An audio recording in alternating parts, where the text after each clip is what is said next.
اما بعد فقد قال الله تبارك وتعالى في كتابه المبين وهو اصدق الصادقين اذ قال الله يا عيسى انی متوفیک ورافعک الی ومطہرک من الذین کفروا وجاعل الذین اتبعوک فوق الذین کفروا الی یوم القیامہ ثم الی مرجعکم فاحکم بینکم فیما کنتم فیہ تختلفون۔ معزز و محترم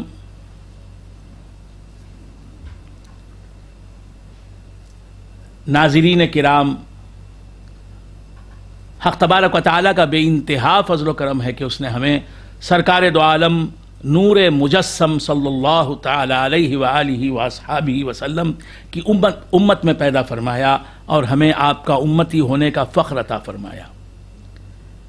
ارشاد ربانی ہے اذ قال اللہ یا عیسیٰ انی متوفیک ورافعک۔ یاد کرو اس واقعے کو، یاد کرو اس وقت کو جب کہ اللہ تبارک و تعالیٰ نے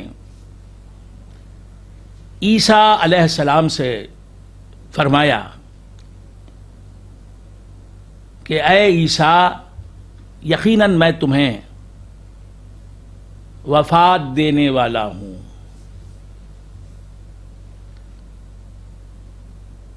تمہاری عمر میرے علم میں جتنی ہے اتنی عمر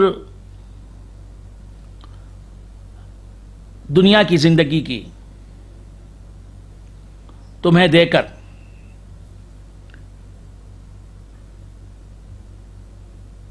اور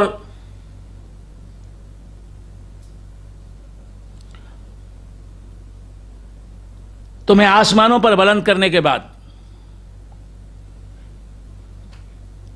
تمہاری زندگی کا عرصہ اور مدت جتنی ہے اس عمر کو مکمل کر کے میں تمہیں وفات دوں گا، میں تمہیں وفات دینے والا ہوں۔ یعنی تمہاری زندگی وفات سے پہلے والی میرے علم میں جتنی ہے وہ پوری عمر میں تمہیں دوں گا، اس کے بعد تمہاری وفات ہوگی، میں تمہیں وفات دوں گا۔ یا عیسیٰ انی متوفی کا، لہذا اہل اسلام کا یہ عقیدہ ہے، مومنین کا یہ عقیدہ ہے کہ عیسیٰ علیہ الصلوۃ والسلام اب تک وفات نہیں پائی ہے، عیسیٰ علیہ الصلوۃ والسلام کی اب تک وفات نہیں ہوئی ہے، آپ پر موت طاری نہیں ہوئی ہے۔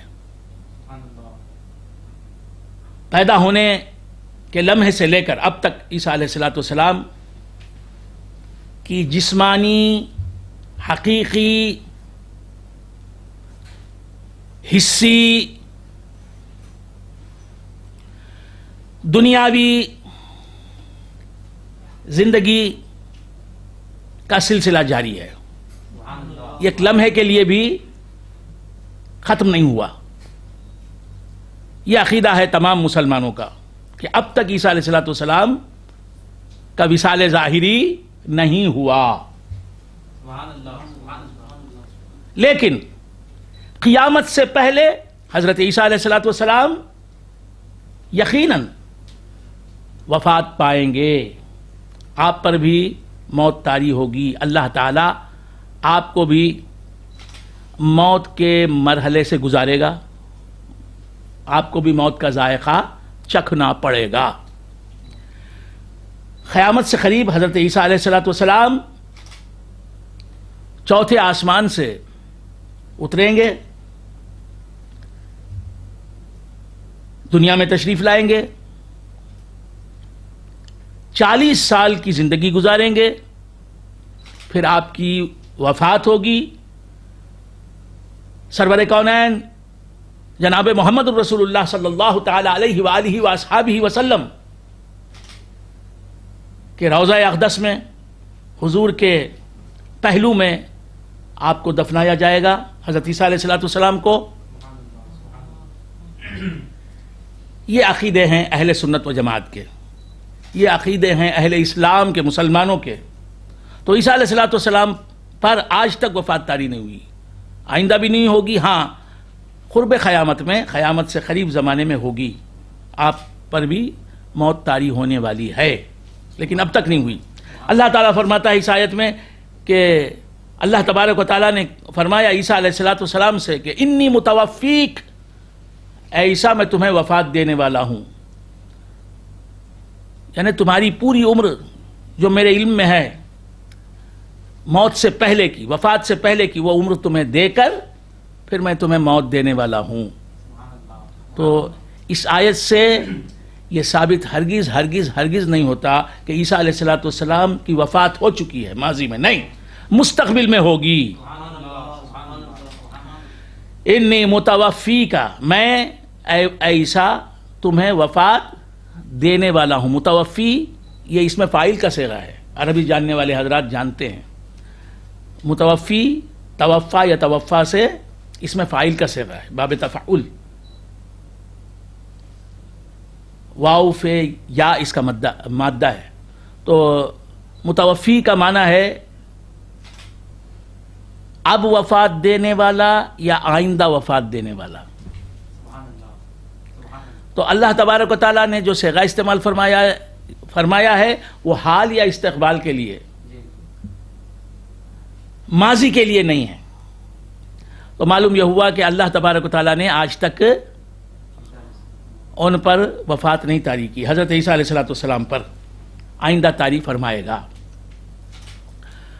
اور یہاں متوفی کا لفظ جو ہے اس زمانے میں مستقبل کے لیے ہے. تو اللہ تبارک و تعالیٰ نے حضرت عیسیٰ علیہ السلام سے فرمایا کہ اے عیسیٰ میں تمہیں وفات دینے والا ہوں، تمہاری عمر جتنی ہے وہ پوری کر کے تمہیں وفات دینے والا ہوں. وَرَافِعُكَ، اور تمہیں بلند کرنے والا ہوں، اٹھانے والا ہوں، الیہ، اپنی طرف. آیت میں بعد کے واقعے کو پہلے بیان کیا ہے، بعد میں وقوع پذیر ہونے والے واقعے کو پہلے بیان کیا ہے، بعد میں ہونے والے امر کو پہلے بیان کیا ہے، پہلے واقع ہونے والی چیز کو، واقعے کو بعد میں بیان کیا گیا ہے. جس طرح آپ نے کل آیت سنی تھی، ورکعی وسجودی ورکعی، اے مریم سجدہ کر اور رکوع کر.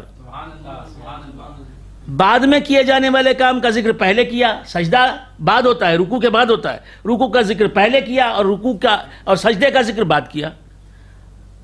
وسجودی ورکعی، اے مریم سجدہ کر اور رکوع کر، یہ اللہ نے فرمایا ترتیب بدل کر. لیکن حضرت مریم نے سجدہ کیسے کیا؟ پہلے رکوع کیا، بعد میں سجدہ کیا. اللہ نے آیت نازل فرمائی وسجودی ورکعی، سجدہ کر اور رکوع کر. اسی طرح اس آیت میں اللہ تبارک و تعالیٰ نے فرمایا کہ میں تجھے وفات دینے والا ہوں اے عیسیٰ، اور تجھے بلند کرنے والا ہوں اپنی طرف. یہ آیت میں ہے. لیکن واقعہ کیسے ہوا اب تک کیا؟ پہلے رفع الی السماء کا کام ہو گیا. اللہ تبارک و تعالیٰ نے حضرت عیسیٰ علیہ السلام کو آسمان پر بلند کر لیا. اب حضرت عیسیٰ علیہ السلام مسلمانوں کا یہ عقیدہ ہے، ایمان والوں کا یہ عقیدہ ہے، اہل سنت و جماعت کا یہ عقیدہ ہے، غوث اعظم کا یہ عقیدہ ہے، خواجہ اجمیری کا یہ عقیدہ ہے، امام اعظم کا یہ عقیدہ ہے، سرکار محمد عربی صلی اللہ علیہ وآلہ وآصحابہ وسلم کا یہ عقیدہ ہے، حضرت آدم سے لے کر حضرت عیسیٰ علیہ السلام تک یہ عقیدہ ہے. تمام اولیاء کا یہ عقیدہ ہے کہ حضرت عیسیٰ علیہ السلام کو اللہ تبارک و تعالیٰ نے حیات جسمانی کی حالت میں، حیات دنیاوی کی حالت میں، حیات حسی کی حالت میں، حیات حقیقی کی حالت میں، زندگی کی حالت میں، جب وہ اس دنیا میں زندہ تھے، اسی زندگی کی حالت میں اللہ تعالیٰ نے قبض روح کے بغیر، ان پر موت طاری کیے بغیر آسمانوں پر بلند فرمایا. اب حضرت عیسیٰ علیہ السلام زندہ ہیں اسی زندگی کے کنٹینیوینس کے ساتھ. اسی زندگی کے کنٹینیویشن کے ساتھ، جو زندگی جس زندگی میں وہ دنیا میں تھے، زمین پر تھے، اسی زندگی کے کنٹینیویشن کے ساتھ حضرت عیسیٰ علیہ السلام چوتھے آسمان پر مقیم ہیں، چوتھے آسمان پر۔ کچھ کھاتے نہیں، کچھ پیتے نہیں، سوتے نہیں۔ تو معلوم یہ ہوا کہ اللہ تبارک و تعالیٰ چاہتا ہے تو آدمی، انسان یا اللہ کی کوئی بھی مخلوق، اللہ چاہتا ہے تو اللہ تبارک و تعالیٰ اسے زندگی عطا فرماتا ہے۔ جس مخلوق کو اللہ چاہتا ہے اسے اللہ تعالیٰ زندگی عطا فرماتا ہے، اگرچہ کہ وہ کچھ نہ کھائے وہ زندہ رہتا ہے، کچھ نہ پیے وہ زندہ رہتا ہے، سونے کے بغیر وہ زندہ رہتا ہے۔ حضرت عیسیٰ علیہ السلام ہزاروں سال سے، سینکڑوں برس ہو گئے، حضرت عیسیٰ علیہ السلام چوتھے آسمان پر موجود ہیں، حقیقی جسمانی مادی حصی دنیاوی زندگی کے ساتھ، اور کیا فرما رہے ہیں؟ اللہ کی تسبیح و تحلیل بیان کر رہے ہیں، اللہ کی عبادت میں ہیں، اللہ کی یاد میں ہیں، اور اللہ کی فرما برداری میں آپ کا وقت گزر رہا ہے، کچھ کھاتے نہیں پیتے نہیں۔ تو حضرت عیسیٰ علیہ السلام چوتھے آسمان پر زندہ ہیں۔ اللہ تبارک و تعالیٰ نے آپ کو اٹھا لیا، زمین سے اٹھا کر چوتھے آسمان پر آپ کو مقیم فرمایا۔ وَرَافِعُكَ إِلَيَّ إِنِّي مُتَوَفِّيكَ۔ پھر اس کے بعد حضرت عیسیٰ علیہ السلام قرب قیامت میں چوتھے آسمان سے زمین پر تشریف لائیں گے، اور پھر حضرت عیسیٰ علیہ السلام 40 سال کا عرصہ گزاریں گے، پھر آپ کی وفات ہوگی۔ اللہ تبارک و تعالیٰ نے فرمایا کہ اے عیسیٰ، میں تم کو وفات دینے والا ہوں اور تمہیں آسمان پر اٹھانے والا ہوں۔ وَمُطَهِّرُكَ مِنَ الَّذِينَ كَفَرُوا، اور تمہیں پاک کرنے والا ہوں کافروں سے، یعنی کافروں کی ایذا دہندی سے، کافروں کے تکلیف پہنچانے سے، کافروں کے نقصان پہنچانے سے تمہیں پاک کرنے والا ہوں، آزاد کرنے والا ہوں۔ وَمُطَهِّرُكَ مِنَ الَّذِينَ كَفَرُوا وَجَاعِلُ الَّذِينَ اتَّبَعُوكَ فَوْقَ الَّذِينَ كَفَرُوا، اور اے عیسیٰ، جو تم کو فالو کرنے والے ہیں، جو تمہارے فالوورز ہیں، تمہارے متبع ہیں، تمہارے نقش قدم پر چلنے والے ہیں، میں انہیں کافروں پر فوقیت دینے والا ہوں، کافروں پر انہیں برتری دینے والا ہوں۔ جو تمہیں ماننے والے ہیں، وہ مسلمان ہیں، وہ اللہ کو راضی کرنے والے ہیں، انہیں میں کفار پر غلبہ اور کفار پر برتری عطا کرنے والا ہوں۔ الی یوم القیامہ، قیامت تک کے لیے۔ ثم الی مرجعکم، اللہ تبارک و تعالیٰ نے فرمایا حضرت عیسیٰ علیہ السلام سے کہ ثم الی مرجعکم، پھر میری طرف تمہیں لوٹنا ہے، اے عیسیٰ، تمہیں اور تمہارے ماننے والوں کو میری طرف لوٹنا ہے۔ فاحکم بینکم فیما کنتم فیہ تختلفون، پھر میں تمہارے درمیان فیصلہ کروں گا ان باتوں میں جن پر تم جھگڑتے تھے۔ حضرت عیسیٰ علیہ السلام کی حیات کے ہم قائل ہیں، حضرت عیسیٰ علیہ السلام اب تک زندہ ہیں۔ حضرت مسیح علیہ السلام، تو لوگ کہتے ہیں کہ تم کہتے ہو نبی قبروں میں زندہ ہیں، انبیاء قبروں میں زندہ ہیں، ہر نبی اپنی قبر میں زندہ ہے، بغیر کھائے بغیر کچھ پیے وہ کیسے زندہ ہے؟ کچھ کھاتا نہیں پیتا نہیں، زندہ کیسے ہے؟ ہم اس سے پوچھتے ہیں عیسیٰ علیہ السلام چوتھے آسمان پر زندہ ہیں، کچھ کھاتے نہیں پیتے نہیں، کیسے زندہ ہیں؟ بات سمجھ میں آ رہی ہے؟ وہ تو کھاتے بھی نہیں پیتے بھی نہیں اور سوتے بھی نہیں، کیسے زندہ ہیں؟ تنہا ہیں، کیسے زندہ ہیں؟ تو بندگان خدا، حضرت عیسیٰ علیہ السلام کے تعلق سے حق تبارک و تعالیٰ ارشاد فرماتا ہے ان مثل عیسیٰ عند اللہ کمثل آدم۔ بہت سے لوگوں نے چونکہ عیسیٰ علیہ السلام بغیر باپ کے پیدا ہوئے، عیسیٰ علیہ السلام کا کوئی باپ نہیں، بغیر باپ کے حضرت عیسیٰ علیہ السلام پیدا ہوئے، تو بہت سے لوگوں نے یہ غلط عقیدہ اپنی طرف سے گھڑ لیا کہ عیسیٰ علیہ السلام معاذ اللہ اللہ تعالیٰ کے بیٹے ہیں. اللہ تعالیٰ معاذ اللہ عیسیٰ علیہ السلام کا باپ ہے. معاذ اللہ، 100,000 بار معاذ اللہ. ان لوگوں نے حضرت مریم، کنواری پاک مریم رضی اللہ تعالی عنہا کو اللہ کی بیوی مانا. معاذ اللہ. اور حضرت عیسیٰ علیہ السلام کو 100,000 بار معاذ اللہ کا بیٹا مانا، اور 100,000 بار معاذ اللہ یہ مانا کہ اللہ سے مریم حاملہ ہوئی ہیں. ان سے معاذ اللہ 1000 بار معاذ اللہ عیسیٰ علیہ السلام جو پیدا ہوئے ہیں حضرت مریم علیہ السلام کے شکم سے جو پیدا ہوئے ہیں حضرت عیسیٰ علیہ السلام، یہ اللہ کے بیٹے ہیں.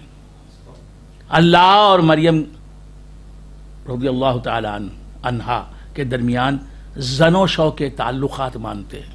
معاذ اللہ 100,000 بار معاذ اللہ. عیسائی، مسیحی، علماء نے کہا ہے، علماء نے لکھا ہے، میں اپنی طرف سے کچھ نہیں کہہ رہا.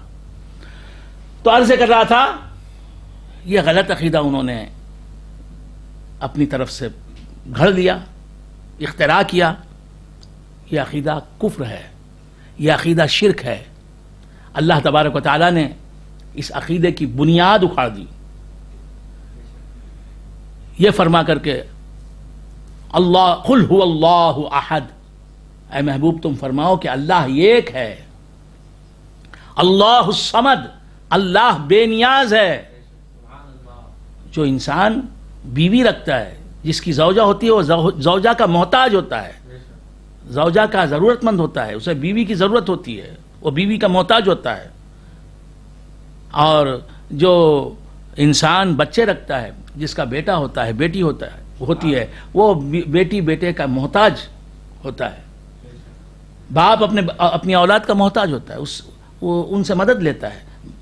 شوہر اپنی بیوی سے مدد لیتا ہے، بیوی اپنے شوہر سے مدد لیتی ہے. تو جس کی بیوی ہوگی، جس کے بچے ہوں گے، وہ محتاج ہوگا. اللہ تعالیٰ محتاج نہیں، کسی کا محتاج نہیں، سب اس کے محتاج ہیں.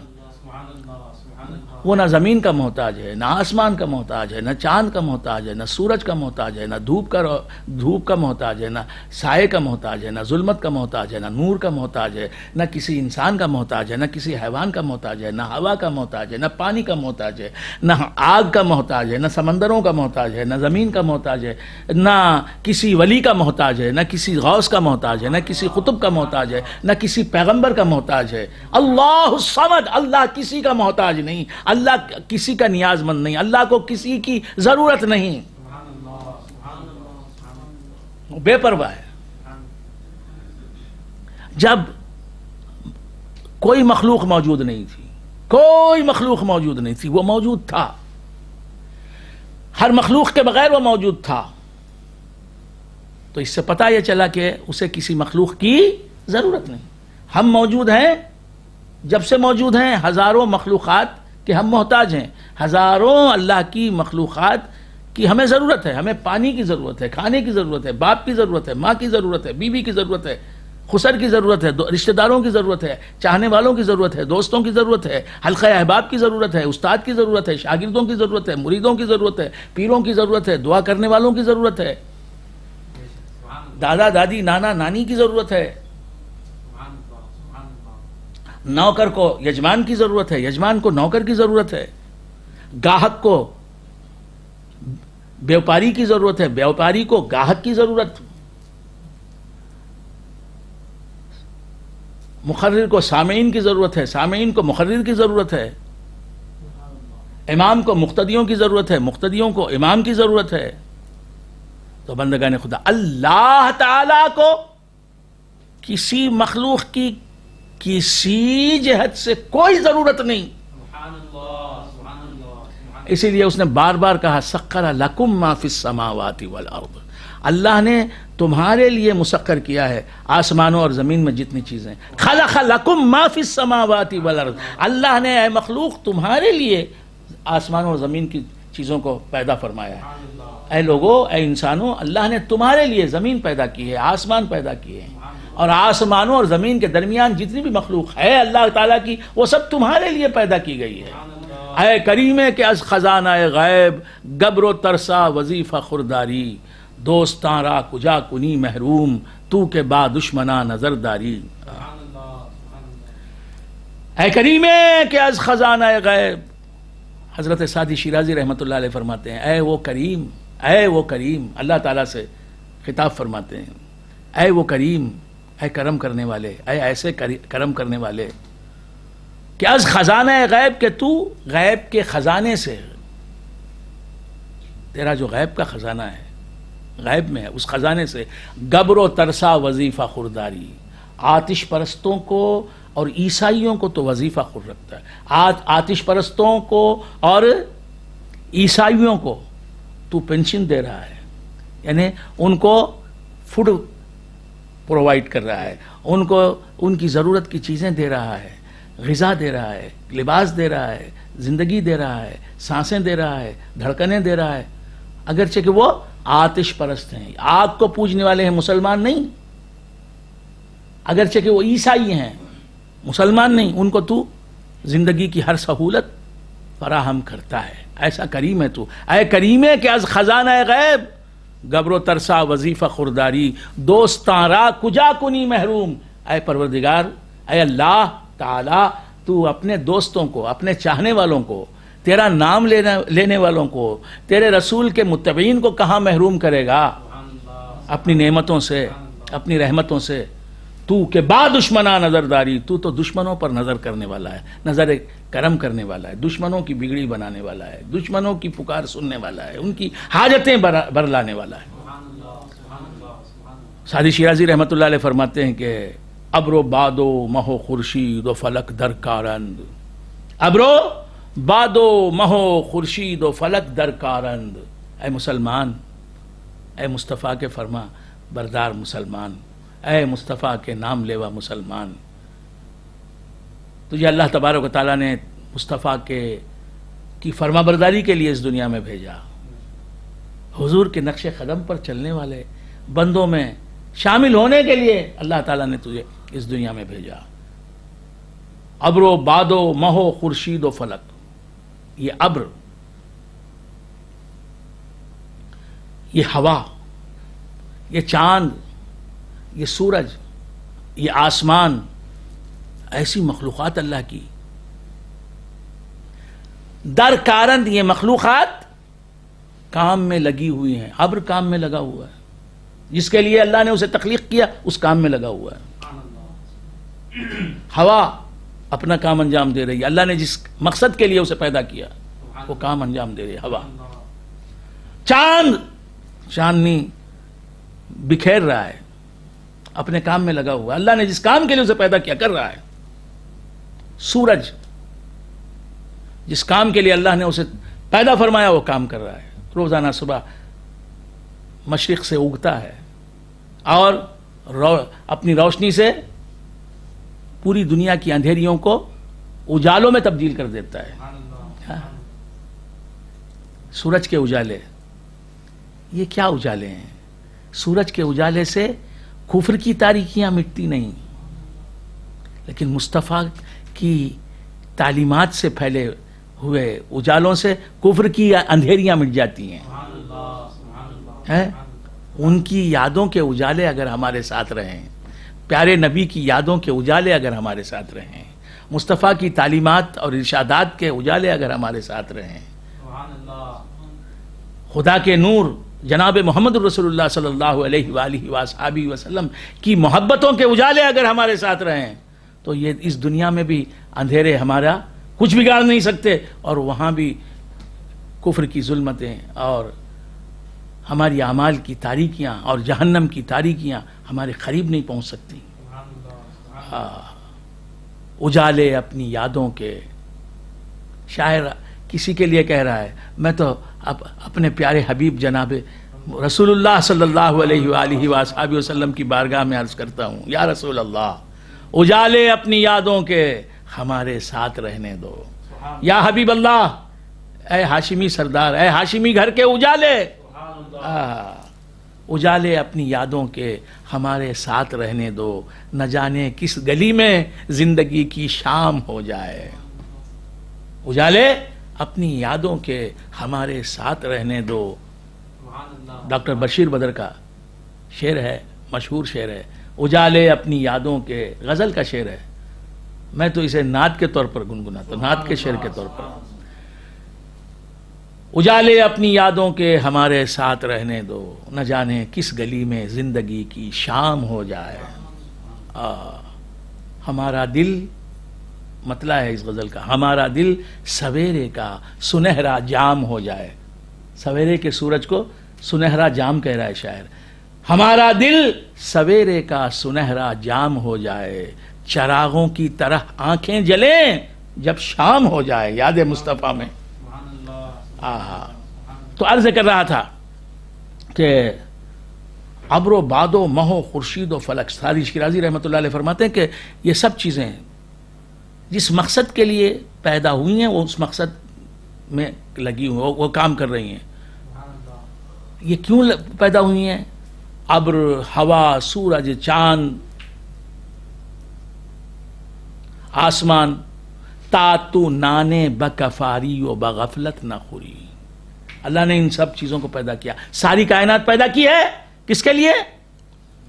تاکہ انسان ایک وقت کی روٹی حاصل کرے اور کھائے، پھر دوسرا وقت آئے تو دوسرے وقت کی روٹی اسے مل جائے، 3 وقت کھائے، 2 وقت کھانے والا 2 وقت کھائے۔ اے انسان، تجھے روٹی پہنچانے کے لیے اتنا بڑا نظام کائنات چل رہا ہے۔ سورج نہ ہوتا تو تیرے ہاتھ میں روٹی کیسے آتی؟ سورج نہ ہوتا، چاند نہ ہوتا، ہوا نہ ہوتی، آسمان نہ ہوتا، ابر نہ ہوتا، بارش نہ ہوتی، یہ نظام پورا سسٹم نہ ہوتا تو زمین سے گیہوں کیسے برآمد ہوتے؟ گیہوں سے، زمین سے گندم کیسے برآمد ہوتے؟ تو یہ تجھے غذا ملے، اس واسطے اللہ نے اتنا بڑا نظام بنایا ہے۔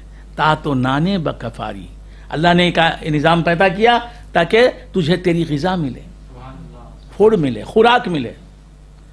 وَبَغَفْلَتْ نہ خوری، اور جب تو کھائے اللہ کی دی ہوئی نعمت، روٹی کھائے، چاول کھائے، گوشت کھائے، انڈا کھائے۔ رمضان مبارک میں تو کیا کیا کھاتا ہے مسلمان، بس افطار میں تو بس کھانا ہی کھانا ہے، پھر اس کے بعد پھر کھانا ہی کھانا ہے، پھر سحری کھانا ہی کھانا ہے۔ لاک ڈاؤن کے زمانے میں بھی کھانے کم نہیں ہوئے ہیں بلکہ بڑھ گئے ہیں۔ تو عرض کر رہا تھا، کھائیے، اللہ نے دیا ہے، کھائیے، اللہ کا شکر ادا کیجئے کھانے کے بعد۔ اور اللہ کا شکر کھانا کھانے کے بعد، اے اللہ تیری بارگاہ میں لاکھ لاکھ شکر ہے، یہی کہنا شکر نہیں۔ یہ شکر جو ہے یہ مستحب شکر ہے۔ یہ فرض شکر کیا ہے؟ اللہ نے جو عبادتیں آپ پر فرض کی ہیں وہ فرض عبادتیں ادا کرنی اللہ کی رضا حاصل کرنے کے لیے، یہ فرض شکر ہے۔ جو عبادتیں واجب ہیں آپ پر وہ عبادتیں ادا کرنی ان کے وقت میں، ان کی ادائیگی کے وقت میں، تو یہ واجب شکر ہے۔ جو سنت مؤکدہ عبادتیں ہیں ان کے وقت میں وہ عبادتیں ادا کرنا، یہ سنت مؤکدہ شکر ہے۔ بندہ مسلمان کی ساری زندگی، اس کا عقیدہ، اس کا ایمان، اس کی تگ و دو، اس کی اللہ کی فرما برداری، رسول کی پیروی، یہ سب اللہ کا شکر ہے۔ شکر کا کوئی شکر فرض ہے، کوئی شکر واجب ہے، کوئی شکر سنت مؤکدہ ہے، کوئی شکر سنت غیر مؤکدہ ہے، کوئی شکر جو ہے وہ مندوب ہے، مستحب ہے۔ اور اللہ تبارک و تعالیٰ کا شکر یہ بھی ہے کہ بندہ گناہوں سے بچے، زنا سے بچے، چوری سے بچے، جھوٹ بولنے سے بچے۔ اللہ کے بندو، گناہ کبیرہ جو ہیں وہ کیا ہیں جانو اور ان سے سختی سے اجتناب کرو، پرہیز کرو۔ چوری سے بچو، جھوٹ سے بچو، غیبت سے بچو، چغلی سے بچو، حسد سے بچو، کبر سے بچو، تکبر جسے کہتے ہیں اس سے بچو۔ اللہ کو ناراض کرنے والے کاموں سے بچو، اور اللہ کو راضی کرنے والے کاموں میں ہمیشہ منہمک رہو۔ مصروف رہو، اسی کا نام زندگی ہے۔ اپنی زندگی سے خدا کو راضی کرنا ہی مسلمان کی زندگی ہے، رسول اللہ کے غلام کی زندگی ہے، غوث اعظم کے مرید کی زندگی ہے، خواجہ اجمیری کے نام لیوا کی زندگی ہے، داتا گنج بخش رحمۃ اللہ علیہ کے در کے فقیر کی زندگی ہے۔ تو بندگان خدا عرض کر رہا تھا، ابر و بادو مہو خورشید و فلک درکارن تاتو نانے بکفاری و بغفلت نہ خوری۔ تو اللہ کا شکر ادا کرنا کیا ہے؟ شکر، ساری اطاعت خداوندی شکر ہی ہے۔ حضور کے اتباع کا دوسرا نام، حضور کے مکمل اتباع کا دوسرا نام مکمل شکر خداوندی۔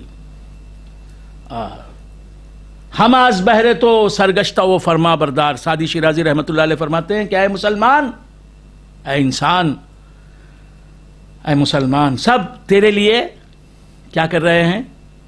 کام میں لگے ہوئے، ساری کائنات کام میں لگی ہوئی ہے۔ لاک ڈاؤن کا زمانہ ہے، ہوا نے کام نہیں چھوڑا، زمین نے رویدگی نہیں چھوڑی، اگانے کا عمل زمین نے نہیں چھوڑا، سورج برابر وقت پر آتا ہے۔ جب لاک ڈاؤن نہیں تھا تب بھی مشرق سے سورج نکلتا تھا، اپنے طلوع کے وقت میں، طلوع ہونے کے وقت میں، مغرب میں جب ڈوبنا ہوتا ہے، اسے جب غروب کا وقت آتا ہے تو ڈوب جاتا ہے۔ تو لاک ڈاؤن کے زمانے میں بھی چاند 14ویں میں برابر نظر آتا ہے، 14ویں کی رات میں، پوری تابانیوں کے ساتھ، پورے حسن کے ساتھ، اپنے جمال کے ساتھ۔ دنیا میں کچھ بھی ہو جائے، اللہ نے جسے جو کام دیا ہے وہ کام کرے گا ضرور۔ تو ہم از بہرے تو سرگشتہ و فرما بردار، سعدی شیرازی رحمۃ اللہ علیہ فرماتے ہیں کہ اے مسلمان، تیرے لیے سارا نظام چل رہا ہے، سب کام پر لگے ہوئے، سب مصروف عمل ہیں۔ شرط انصاف نہ باشد کہ تو فرمانا بری، یہ انصاف کی بات نہیں ہوگی، یہ معقول بات نہیں ہوگی کہ تو اگر مصطفیٰ کی غلامی میں کامل ثابت نہ ہو، کھرا نہ اترے۔ تو اللہ تبارک و تعالیٰ نے حضرت عیسیٰ علیہ السلام کو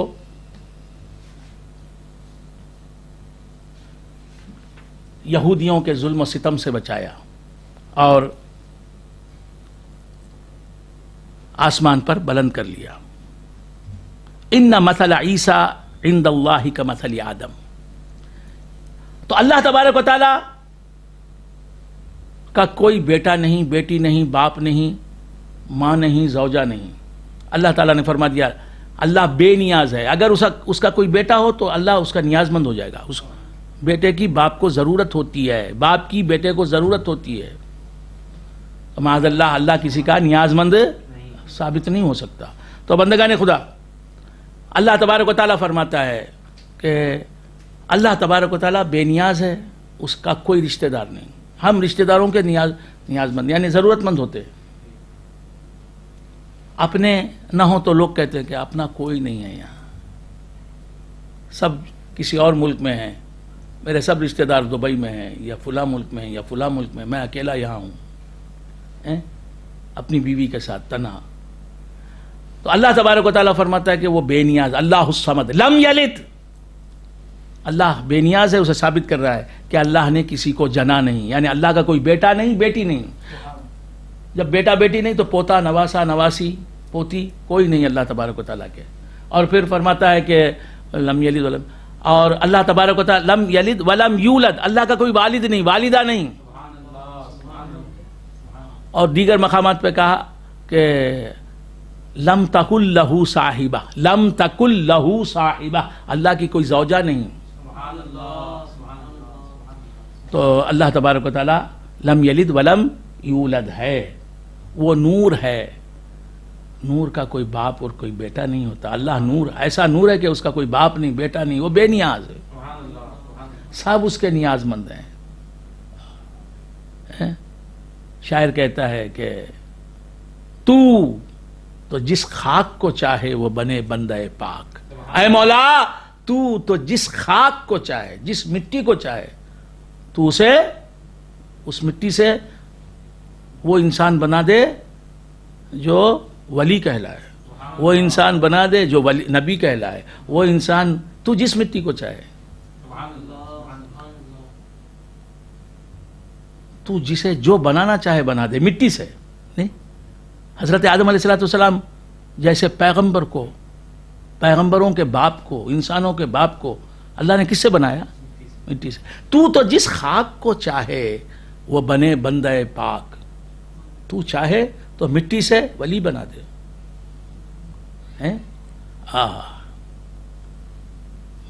بڑے سے بڑا مقبول بارگاہ بندہ بنا دے. تو جس خاک کو چاہے وہ بنے بندہ پاک. میں خدا کس کو بناؤں, میں خدا کس کو بناؤں جو خفا تو ہو جائے. اگر تو ناراض ہو جائے تو کوئی دوسرا خدا تو ہے نہیں جس کے پاس میں جاؤں اور اسے خدا مانوں. تیرے سوا کوئی معبود نہیں. اگر تو نے اپنے در سے مجھے اٹھا دیا تو میں کہاں جاؤں گا. چھوڑے گر تو بتا کون سنبھالے مجھ کو. کر لیا ہے مجھے اپنا تو نبھا لے مجھ کو. چھوڑے گر تو بتا کون سنبھالے ہم کو. کر لیا ہے ہمیں اپنا تو نبھا لے ہم کو. ہاں, تو اللہ تعالیٰ فرماتا ہے کہ عیسیٰ علیہ السلام بغیر باپ کے پیدا ہوئے ہیں. کیسے پیدا ہوئے یہ پوچھتے ہیں لوگ, ان کی سمجھ میں بات نہیں آئی. بغیر باپ کے بیٹا کیسے ہو سکتا ہے, یہ بات سمجھ میں نہیں آئی. اسی لیے انہوں نے کیا گھڑ لیا اپنی طرف سے عقیدہ کہ اللہ عیسیٰ علیہ السلام کا باپ ہے. معاذ اللہ. اور آج بھی بہت سے لوگ مانتے ہیں عیسیٰ علیہ السلام معاذ اللہ سن آف گاڈ ہیں, خدا کے بیٹے ہیں. سن آف میری بھی مانتے ہیں, سن آف گاڈ بھی مانتے ہیں عیسیٰ علیہ السلام کو. بات سمجھ میں آ رہی؟ یہ غلط عقیدہ ہے. عیسیٰ علیہ السلام مریم رضی اللہ تعالی عنہا کے بیٹے ہیں. اسی لیے قرآن نے جا بجا کہا عیسیٰ ابن مریم, عیسیٰ ابن مریم, عیسیٰ مریم کے بیٹے. وہ خدا کے بیٹے کیسے ہو سکتے ہیں؟ خدا ہے, جنے جانے سے وہ پاک. اس کی مخلوق فرشتے کا نہ کوئی باپ ہوتا ہے, نہ کوئی اولاد ہوتی ہے, نہ کوئی بیوی ہوتی ہے, نہ ماں ہوتی ہے. اللہ تعالیٰ فرماتا ہے کہ عیسیٰ علیہ السلام کی مثال آدم علیہ السلام کی مثال کی طرح ہے. خلقہ من تراب, آدم علیہ السلام کو اللہ نے مٹی سے پیدا کیا. کوئی باپ نہیں ہے حضرت آدم علیہ السلام کا, کوئی ماں نہیں. ماں باپ کے بغیر حضرت آدم علیہ السلام کی تخلیق فرمائی اللہ تبارک و تعالیٰ نے, مٹی سے انہیں بنایا. تو انسان کو اللہ کو پیدا کرنا ہے کسی انسان کو, تو ماں باپ کے ذریعے ہی پیدا کرنے پر اللہ مجبور نہیں ہے کسی انسان کو. ان مثل عیسیٰ عند اللہ کمثل آدم, اللہ کے یہاں عیسیٰ علیہ السلام کی مثال وہی ہے جو آدم کی مثال ہے. خلقہ من تراب, آدم کو اللہ تبارک و تعالیٰ نے مٹی سے بنایا. ثم قال له کن فیکون, مٹی سے حضرت آدم علیہ السلام کا جسم بنا دیا اللہ تبارک و تعالیٰ نے. پھر اس کے بعد اس جسم کو کہا کن, آدم بن جا, فیکون, وہ بن گیا. سبحان اللہ, سبحان اللہ. تو عیسیٰ علیہ السلام کو بغیر باپ کے پیدا کرنے پر اللہ تعالیٰ قدرت رکھتا ہے. اب بہت بڑا دلچسپ, بڑا مبارک قصہ آ گیا. عیسائیوں نے, نجران کے رہنے والے عیسائیوں نے سرکار دو عالم صلی اللہ علیہ وآلہ وآصحابہ وسلم کی دعوت حق پر لبیک نہیں کہا.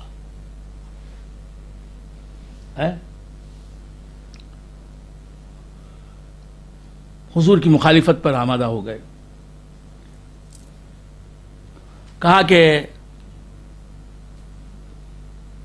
محمد رسول اللہ صلی اللہ علیہ وسلم کا جو لایا ہوا دین ہے وہ غلط ہے.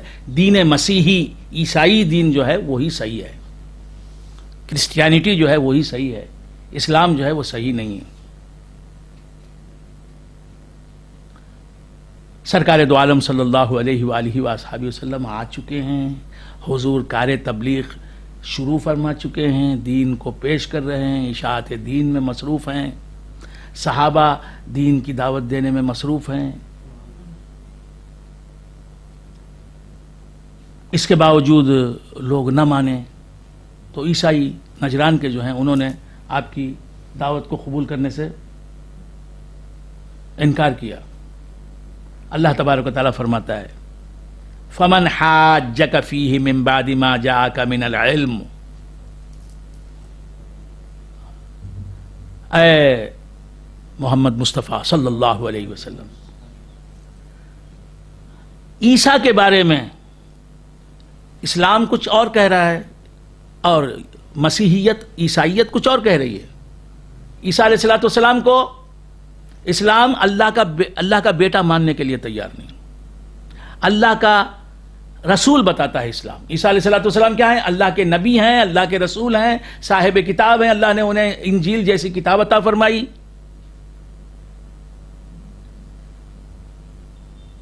اللہ کے بندے ہیں عیسیٰ علیہ السلام. یہ اسلام کا پیغام ہے. عیسائیت کیا کہتی ہے؟ عیسیٰ علیہ السلام سن آف گاڈ ہیں. عیسیٰ علیہ السلام اللہ کے بیٹے ہیں، معاذ اللہ، ہزار بار معاذ اللہ. اور مریم معاذ اللہ اللہ کی بیوی ہے، معاذ اللہ. عیسیٰ علیہ السلام کا باپ معاذ اللہ اللہ رب العزت ہے، معاذ اللہ، ہزار بار معاذ اللہ. تو نصارہ نجران یہی کہتے رہے کہ ہم اپنے عقائد پر قائم ہیں، ثابت قدم ہیں، ہم اسلام کو ماننے والے نہیں. اللہ تبارک و تعالی نے فرمایا اے مصطفیٰ اتنا دین کو تم نے سمجھا دیا، روز روشن کی طرح اسلام کی حقانیت سامنے آ گئی، صداقت سامنے آ گئی. اس کے باوجود بھی اگر کوئی پادری، کوئی عیسائی رہبر رہنما کہلانے والا عیسائیوں میں تم سے جھگڑا کرے، دین اسلام کو نہ مانے، تمہارے عقائد حقہ کو نہ مانے، تو تم کیا کرو؟ من بعد ما جاءک من العلم، تمہارے پاس تو صحیح علم موجود ہے، تم نے علم کو پیش بھی کر دیا، سنا بھی دیا، بتا بھی دیا، دلائل کی روشنی میں، براہین کے اجالے میں. اس کے باوجود اگر کوئی نہ مانے تمہارے دین کو، فقل، تو اے مصطفیٰ تم فرماؤ، اپنی مبارک زبان سے فرماؤ، فقل. یہ دعوت مباہلہ ہے، دعوت مباہلہ ہے. ایک ہوتا ہے مجادلہ، مناظرہ جسے کہتے ہیں، بحث و مباحثہ کرنا. دو فریق آپس میں آمنے سامنے ہوتے ہیں، دو جماعتیں. ایک جماعت اپنا نظریہ پیش کرتی ہے، دوسری جماعت اپنا نظریہ پیش کرتی ہے. قادیانی آتے ہیں اور سنی حضرات علماء اہل سنت و جماعت آتے ہیں.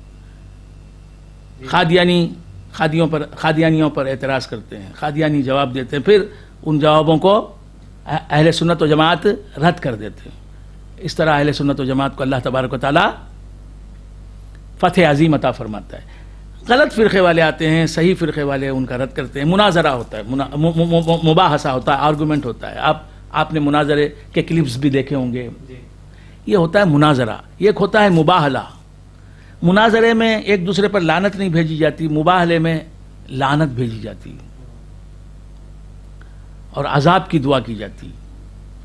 کہا جاتا ہے کہ اگر ہم حق پر ہیں تو اللہ تم پر عذاب نازل کرے.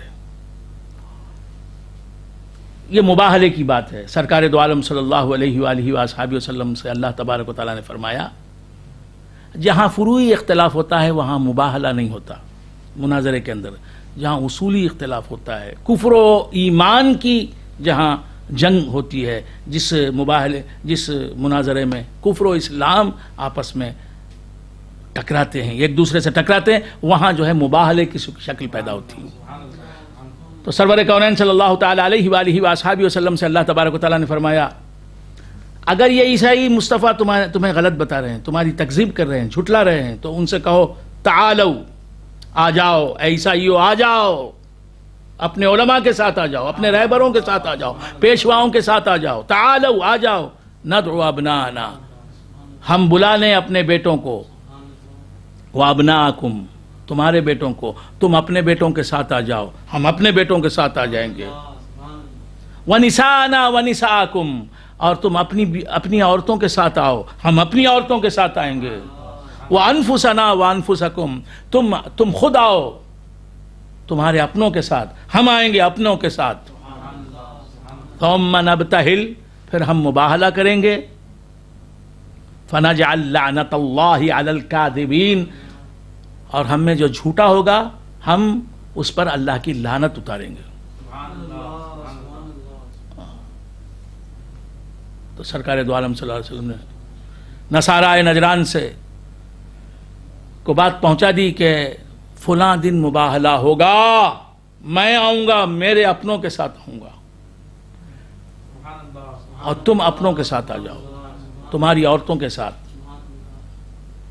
تو سرکار دو عالم سر ادھر عیسائی نکلے اپنے مقام سے. عیسائیوں کا جو بڑا پوپ تھا، پادری تھا، وہ آیا، اور سرور کونین صلی اللہ تعالی علیہ وآلہ وصحبہ وسلم اپنے گھر سے نکلے.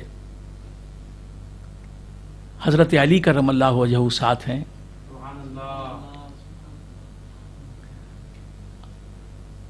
انفسنا میں حضرت علی کرم اللہ وجہہ ہیں، حضور بھی ہیں، مردوں میں حضرت علی کرم اللہ وجہہ حضور کے ساتھ ہیں. شیر خدا علی امام منستو منم غلام علی، ہزار جان گرامی فدائے نام علی. حیدریم خلندرم مستم بندہ مرتضی علی ہستم. یہ ہے عامریوں کی پکار، نعرہ. ہم علی کے دیوانے ہیں. ہمارا سلسلہ، ہمارا منتہا، ہمارے سلسلے کی آخری منزل جو ہے علی ہیں. حضور کے بعد حضرت علی مرکز ہیں ہمارا. تو کیا عرض کر رہا تھا مولا علی کرم اللہ وجہہ؟ ہم علی والے ہیں، اسی لیے نبی والے ہیں. علی والے ہی نبی والے ہوتے ہیں. تو کیا عرض کر رہا تھا؟ حضرت علی کرم اللہ وجہہ ساتھ ہیں اور حضور ہیں. حضور کے ساتھ حضرت علی، حضرت بی بی فاطمۃ الزہرا نساء نام ہے. حضرت فاطمۃ الزہرا رضی اللہ تعالیٰ عنہ، کیا مقام ہے! خاتون محشر، خاتون جنت، حضور کی صاحبزادی. فاطمۃ بضعۃ منی، فاطمہ میرے جگر کا ٹکڑا ساتھ ہیں. اور حضرت امام حسن، حضرت امام حسین رضی اللہ تعالیٰ عنہ حضور کے ساتھ. حضور اپنے گھر سے چلے، ایک ہاتھ میں حضرت امام حسن کا ہاتھ ہے، دوسرے ہاتھ میں امام حسین کا ہاتھ ہے. حضرت علی ساتھ ساتھ ہیں، حضرت فاطمۃ الزہرا پیچھے پیچھے چل رہی ہیں. یہ پنجتن کا قافلہ، جو میدان مقرر کیا گیا، جو جگہ مقرر کی گئی، وہاں حضور آئے. ادھر عیسائی رہنما جو سب سے بڑا تھا وہ آیا، نصارہ نجران کا بہت بڑا. جب اس نے نظر ڈالی، حضور کا چہرہ انور دکھائی دیا، مولا علی نظر آئے، حضرت حسن، حضرت حسین. دور سے اس نے دیکھا تو چیخ کے کہا، اے عیسائیو، ان سے مقابلہ نہ کرو. اس مقابلے میں بددعا دیتا ہے ہر ایک دوسرے فریق کو. ایک فریق دوسرے فریق کو بددعا دیتا ہے. اگر یہ عیسائیوں کے خلاف بددعا کریں گے تو روئے زمین سے عیسائیت مٹ جائے گی، مسیحیت کا نام و نشان باقی نہیں رہے گا. ان کے چہرے میں دیکھ رہا ہوں، یہ عام آدمیوں کے چہرے نہیں ہیں. عیسائی ہے لیکن سمجھتا ہے کہ یہ عام آدمی نہیں ہے، یہ بشر عام بشر نہیں ہے، یہ خیر البشر ہیں، یہ علی ہیں، یہ عام انسان نہیں ہیں، یہ حسن ہے، عام انسان نہیں، یہ حسین ہے، عام انسان نہیں. اس نے کہا چیخ کر کے، اے عیسائیو، اگر ہم ان سے مباہلہ کریں گے اور یہ ہمارے حق میں بددعا کریں گے تو قیامت تک عیسائیت مٹ جائے گی، عیسائیت کا نام و نشان مٹ جائے گا روئے زمین سے. تو ویسے ہی واپس ہو گئے. تعالوا ندعو ابناءنا وابناءکم ونساءنا ونساءکم وانفسنا وانفسکم.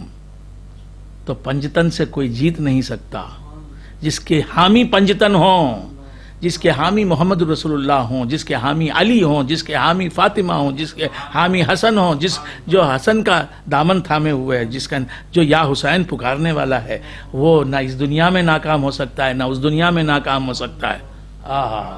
میں پنجتنی ہوں، میں پنجتنی ہوں. تو بندگان خدا،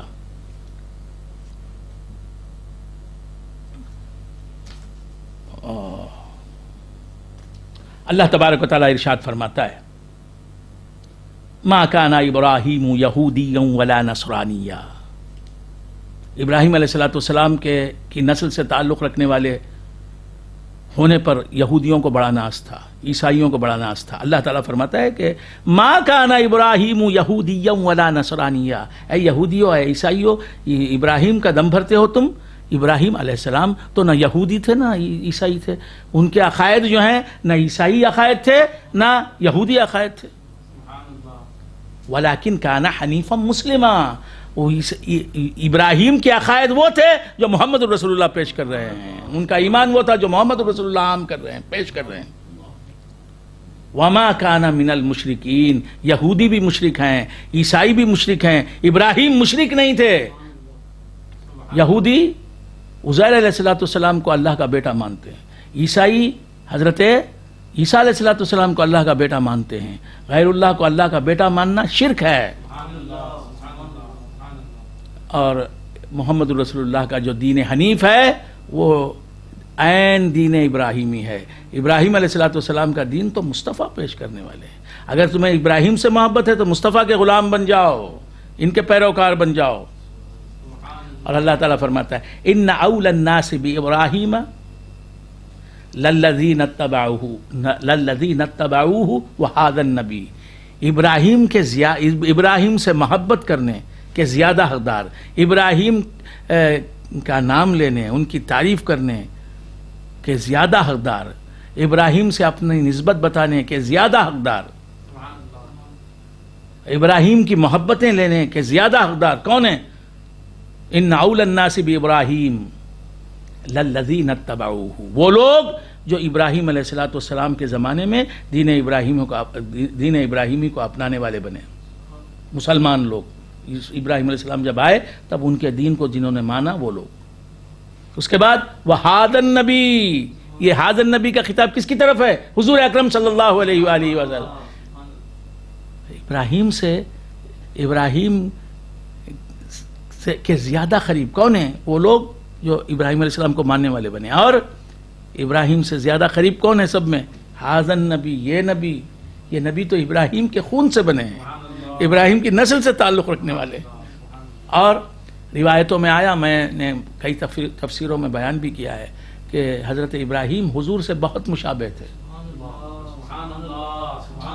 حضرت ابراہیم علیہ السلام کا چہرہ، آپ کی گفتگو، آپ کا خد و خامت، آپ کا انداز گفتگو، آپ کی صورت حضور محمد الرسول اللہ صلی اللہ علیہ وآلہ وسلم سے بہت ملتی جلتی تھی۔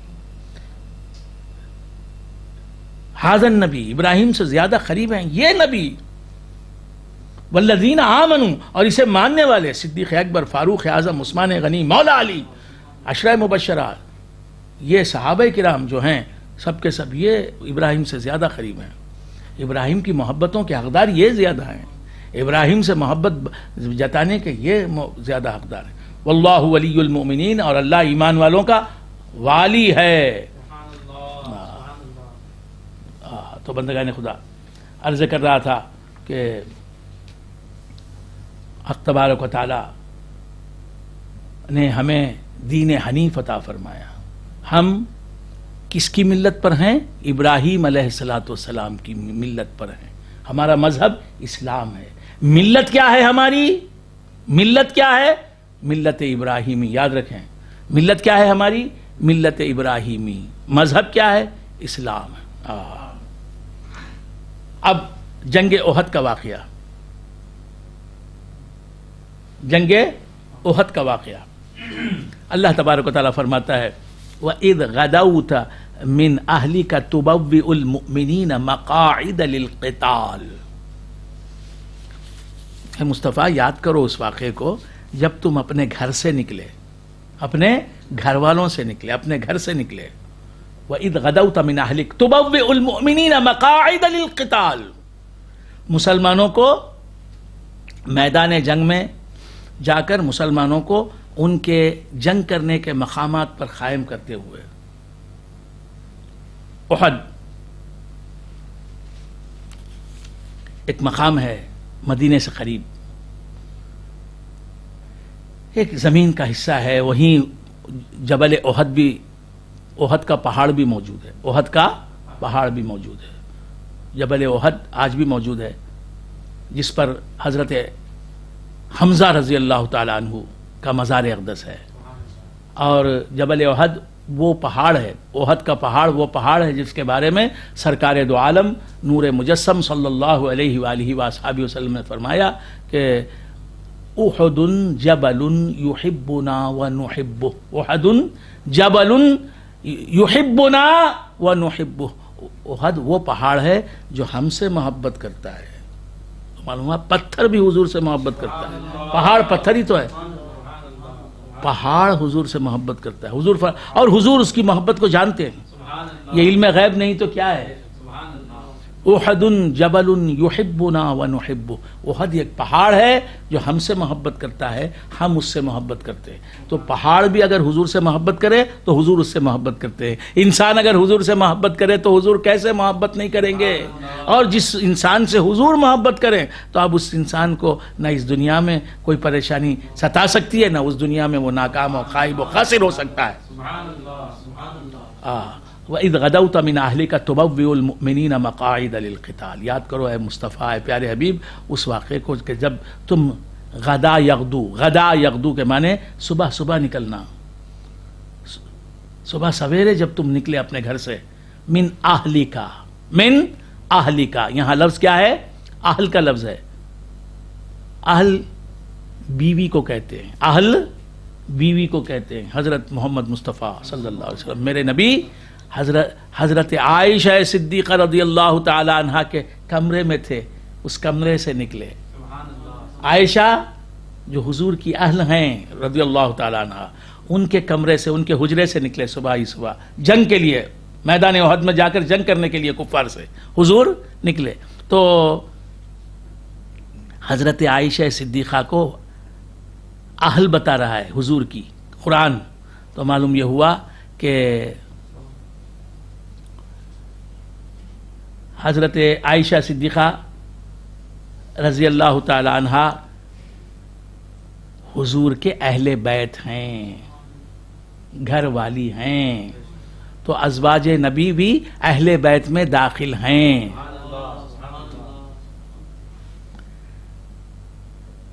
وَإِذْ غَدَوْتَ مِنْ أَهْلِكَ تُبَوِّئُ الْمُؤْمِنِينَ مَقَاعِدَ لِلْقِتَالِ. اور احد کے مقام میں پہنچ کر حضور نے کہہ دیا کہ تم یہاں کھڑے رہ جاؤ، یہاں کھڑے رہ کر جنگ کرو. تم تو صحابہ کو کی ترتیب کر دی کہ یہ یہاں رکے گا، یہ پہلی صف میں آئے گا، یہ دوسری صف میں آئے گا، یہ تیسری صف میں. پہلی صف اتنے لوگوں سے بنے گی، دوسری صف اتنے لوگ، اتنے صحابہ سے بنے گی. مقاعد وہ ادا کیا ہوگی؟ حضور میدان جنگ میں منبر پر چمکنے والا آفتاب نبوت میدان میں چمک رہا ہے. محاذ و منبر ٹھکانے اس کے، محاذ و منبر ٹھکانے اس کے. کبھی وہ منبر پر نظر آتا ہے اور کبھی وہ محاذ پر، فرنٹ پر، مورچے پر، بیٹل فیلڈ میں نظر آتا ہے. محاذ و منبر ٹھکانے اس کے. وہ سر بسجدہ بھی مسجد میں، مسجد نبوی میں وہ سجدے میں سر جھکائے ہوئے نظر آتا ہے. وہ سر بکف بھی میدان جنگ میں ہتھیلی پر اپنا سر لیے ہوئے وہ دکھائی دیتا ہے، کفار کو تحقیق کرتے ہوئے دکھائی دیتا ہے. محاذ و منبر ٹھکانے اس کے. وہ سر بسجدہ بھی، سر بکف بھی.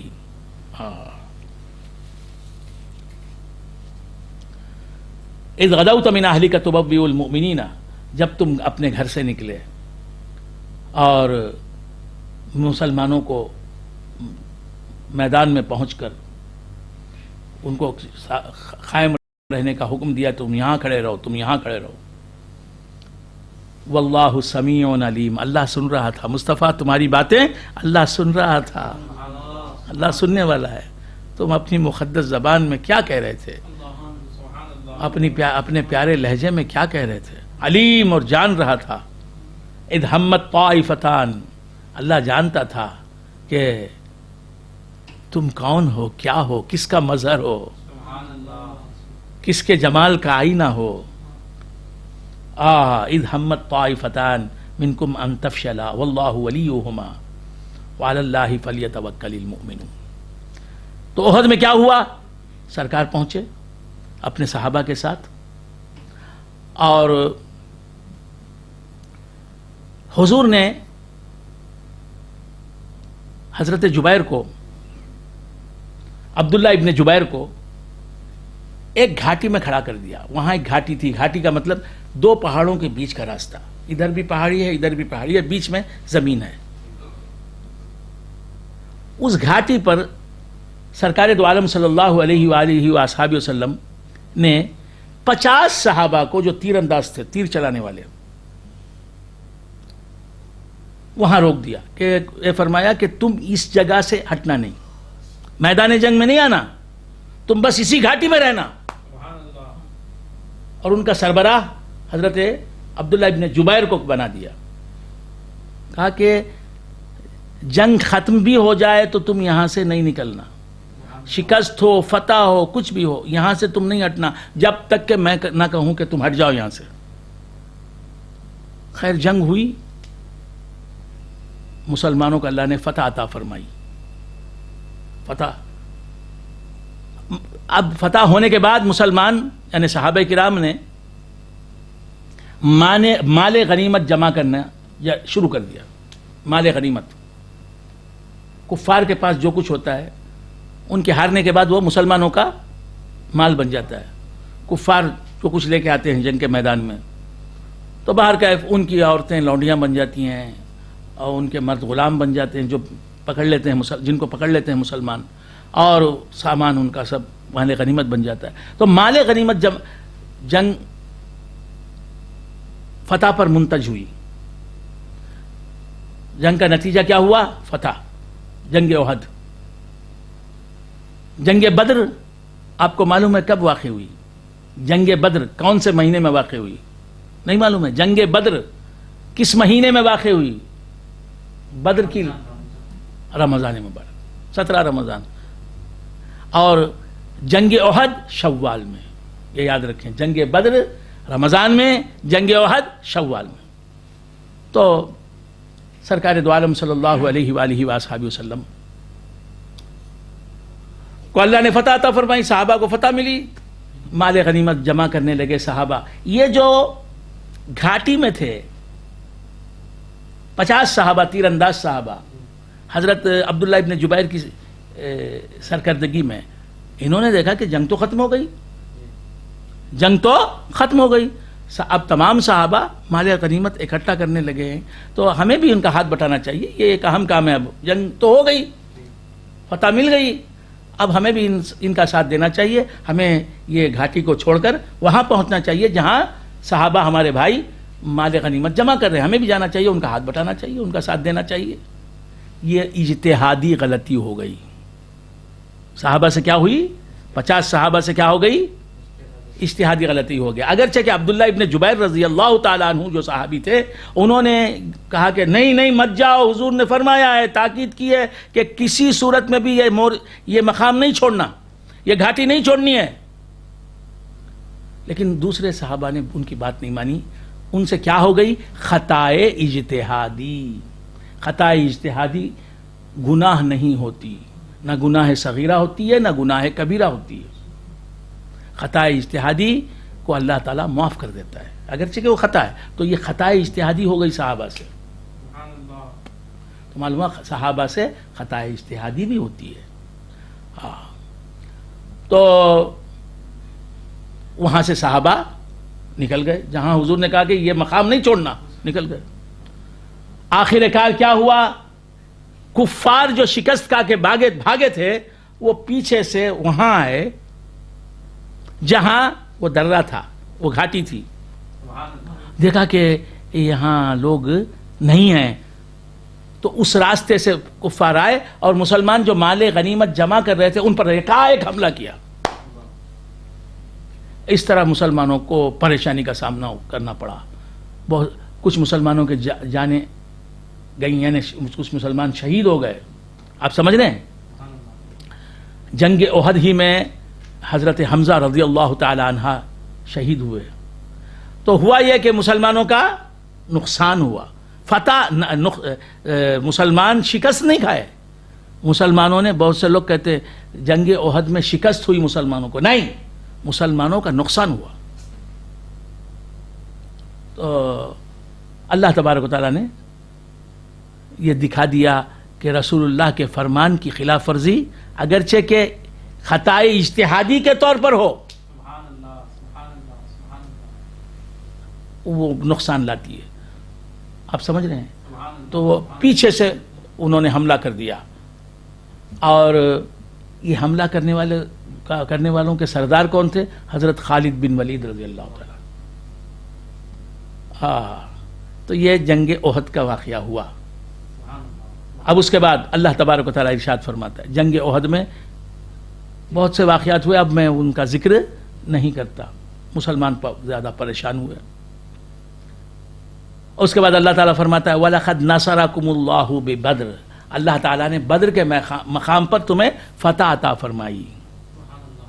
وَأَنْتُمْ أَذِلَّةٌ، تم بے سر و سامان تھے، اس کے باوجود اللہ تبارک و تعالیٰ نے تمہیں فتح عطا فرمائی. کیوں؟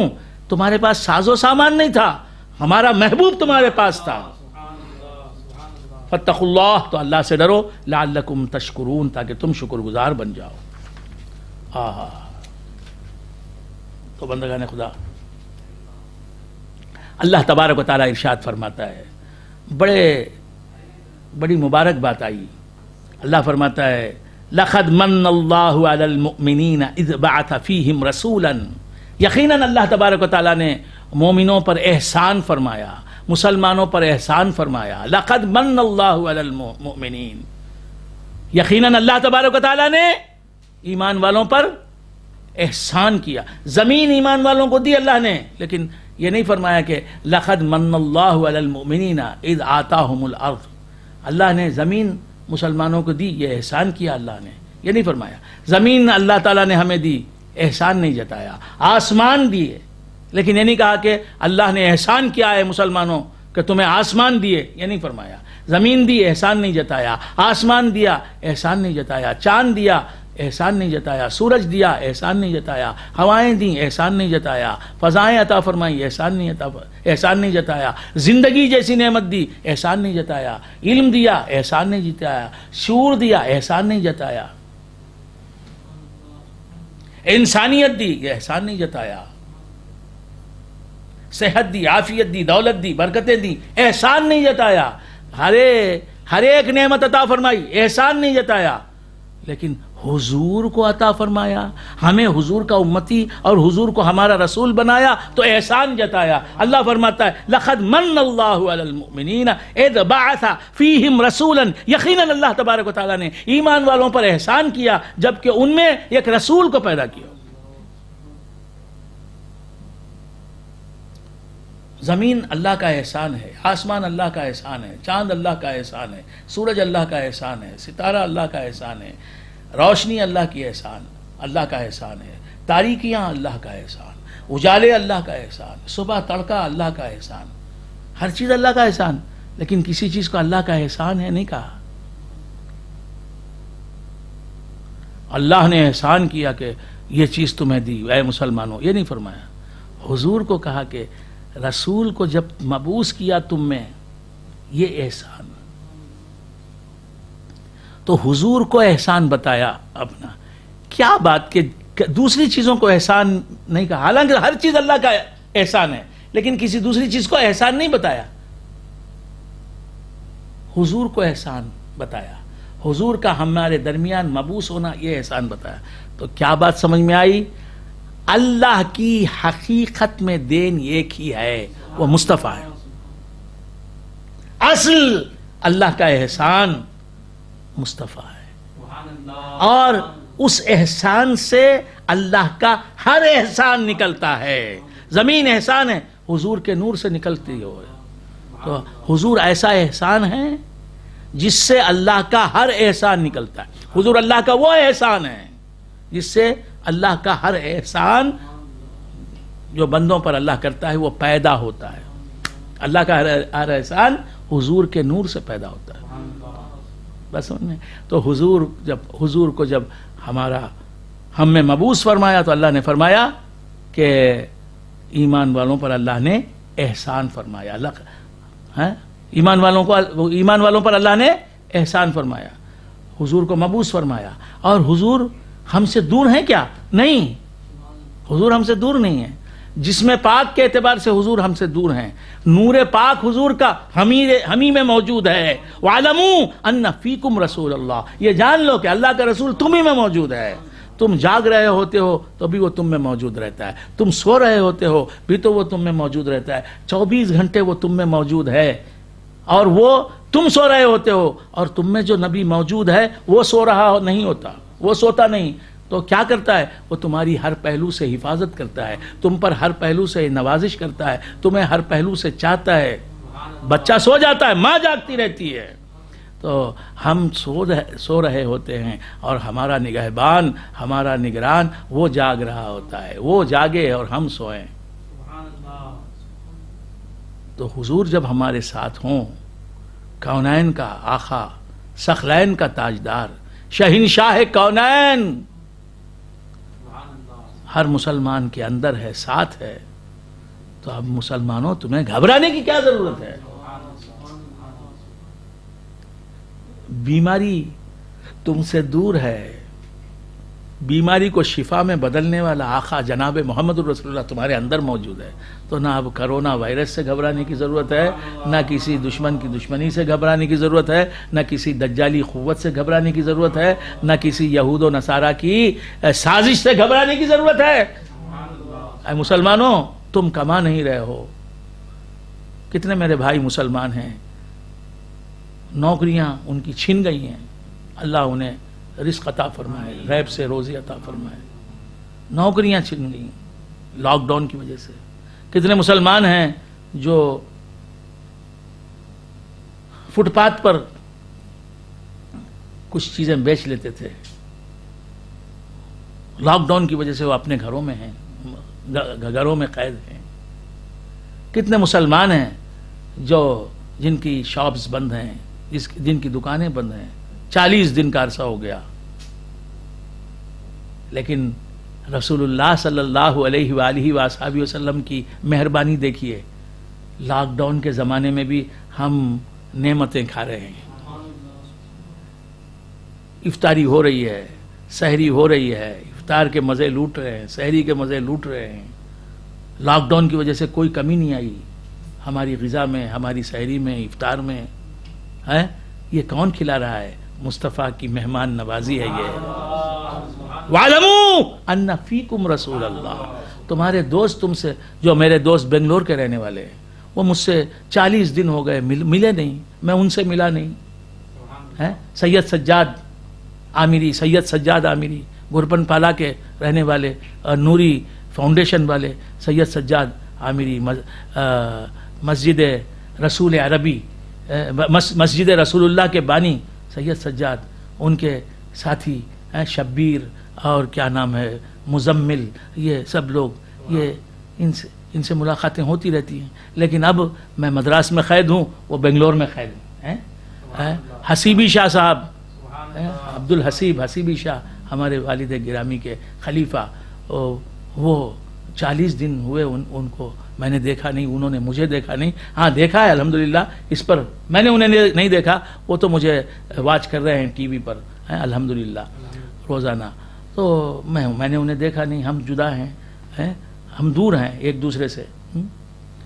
وراثت اللہ شاہ عامری، جمال اللہ شاہ صاحب کے بڑے فرزند، وہ کہاں ہیں، میں کہاں ہوں، میں نے انہیں دیکھا نہیں، 40 دن کا عرصہ ہو گیا تقریباً، یا اس سے بھی زیادہ کا عرصہ ہو گیا، لیکن ہم جدا ہیں دوستوں سے، لیکن رسول اللہ ہمارے دوستوں سے جدا نہیں ہیں۔ وَعْلَمُوا أَنَّ فِيكُمْ رَسُولَ اللَّهِ، اس سے محبت کرو جو تنگی میں، کشادگی میں، عید میں، برات میں، خوشی میں، غم میں، ہر حالت میں تمہارے ساتھ رہے۔ اور رسول اللہ کے تعلق سے کیا فرمایا؟ وَعْلَمُوا أَنَّ مَعَكُمْ رسول اللہ نہیں فرمایا، رسول اللہ تمہارے ساتھ ہیں یہ جانو نہیں فرمایا، یہ فرمایا کہ یہ جانو کہ رسول اللہ تم میں ہیں۔ ساتھ جو رہتا ہے وہ ساتھ چھوڑ بھی سکتا ہے، جو اندر رہتا ہے وہ ساتھ نہیں چھوڑتا۔ تو بندگان خدا، عرض کر رہا تھا کہ رسول اللہ صلی اللہ علیہ وسلم ایسے نبی ہیں، عیسیٰ کو ماننے والے مسلمانوں کو کے اندر عیسیٰ علیہ السلام نہیں، محمد رسول اللہ ہے۔ موسیٰ علیہ السلام کے امتی کے اندر موسیٰ علیہ السلام نہیں، محمد الرسول اللہ ہے. اور حضور کو ماننے والے مسلمانوں کے اندر بھی حضرت آدم نہیں، حضرت شیس نہیں، حضرت ادریس نہیں، حضرت یحییٰ نہیں، کون؟ حضرت محمد الرسول اللہ. ہمارے اندر رکھا بھی تو کسے رکھا؟ سرور کونین کو رکھا ہے. سبحان اللہ سبحان اللہ سبحان اللہ. اذ بعث فیہم رسولا من انفسہم، وہ رسول جو ہیں ایمان والوں ہی میں مبعوث ہوئے. ایمان یتلو علیہم آیاتہ، وہ رسول کیا کرتے ہیں؟ اللہ کی آیتیں ایمان والوں کو پڑھ کر سناتے ہیں. وَيُزَكِّيهِمْ، اور انہیں پاک کرتے ہیں. وَيُعَلِّمُهُمُ الْكِتَابَ وَالْحِكْمَةَ، اور اللہ کے رسول کتاب و حکمت کی تعلیم دیتے ہیں. تو رہبر کیسا ہونا چاہیے؟ قرآن کو پڑھ کر سنائے اپنے شاگردوں پر، مریدوں پر، معتقدوں پر، اور قرآن کی تعلیم دے، حکمت کی تعلیم دے، اور انہیں پاک کرے. تزکیہ، تزکیہ کسے کہتے ہیں؟ پیر کے پاس مرید آتا ہے تو مرید میں جو عیب ہو پیر اسے دکھائے.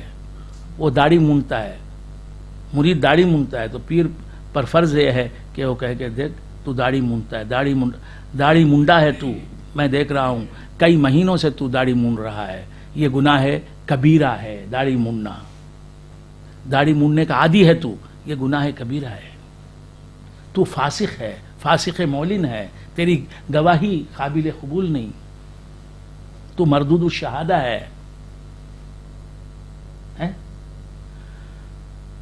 اب جو تیرے پیچھے تجھے داڑھی منڈا کہے گا وہ غیبت کرنے والا نہیں ہوا. یعنی وہ تیری غیبت کرنا، تیرے پیچھے تجھے داڑھی منڈا کہنا، یہ غیبت، ایسی غیبت سے کوئی وبال ہونے والا نہیں. ایسی غیبت جائز ہے. آپ سمجھ رہے ہیں؟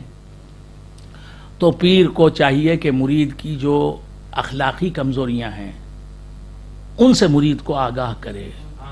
مرید نماز نہیں پڑھتا، پیر صاحب تاکید نہیں کرتے، یہ کوئی پیر ہے؟ سبحان اللہ سبحان اللہ. مرید شرابی ہے، پیر صاحب جانتے اسے نصیحت نہیں کرتے.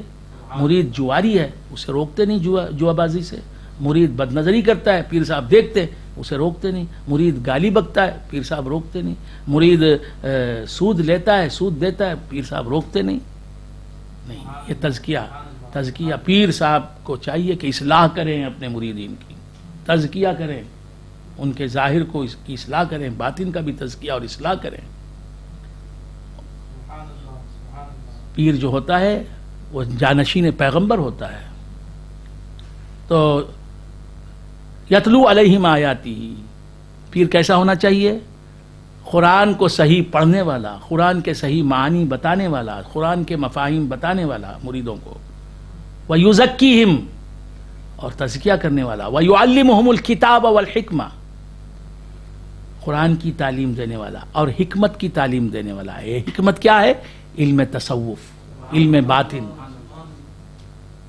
عرفان جسے کہتے ہیں. والحکمہ وَإِن كَانُوا مِن قَبْلُ لَفِي ضَلَالٍ مُبِينٍ، رسول اللہ کے آنے سے پہلے لوگ جو ہے کھلی گمراہی میں تھے، حضور کے آنے کے بعد کھلی ہدایت میں آ گئے. سبحان اللہ سبحان اللہ سبحان اللہ. وآخر دعوانا ان الحمد للہ رب العالمین. میں اللہ تبارک و تعالیٰ سے دعا کرتا ہوں کہ مولا وراثت اللہ شاہ کی بہن